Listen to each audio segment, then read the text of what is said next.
কি গো, কি হচ্ছে? আজকে জন্মদিন যে? আর জন্মদিন, ঠাম্মি মারা গেছে। আজকে ভাবছিলাম অনেক কিছু প্ল্যান হবে, কিন্তু হঠাৎ করে ঠাম্মি মারা তো একবার নাকি আমাদের তো নাকি একবার ভাত খাওয়া হয়। আর সূর্যাস্তের আগে এবার আমার শ্বশুর শাশুড়ি তো খাবেন না, সূর্যাস্তের পরে আমাদের তো রুটি খেতে, ওই জন্য ভাবছি সূর্যাস্তের আগে একটু খাওয়া দাওয়া করে নেবো। আজকে ইচ্ছা ছিল কেক কাটা হবে, বেলুন টাঙানো হবে, কিছু একটা এ করা হবে। ওই এইটা কেক কেটে দেবো, এইটা কেক করে কেটে দাও।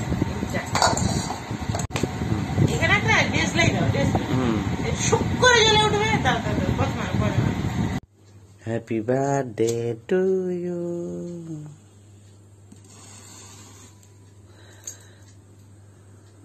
কুটুস কুটুস Happy birthday to you, birthday. এটা তো কাঁচা খাওয়া হবে না, এটা তো আটা, এটা রুটি করা হবে জাস্ট ফর শো। এটা হচ্ছে আটা, রুটি করবো বলে আমি আটা করছিলাম, কিন্তু আমার বড় বললো আজকে তো কেক অর্ডার করবো না, আমাদের ওষুধ চলছে, তাই এটাই তোমার কাছে কেক। তো চলো কেকটা খাইয়ে দেবে।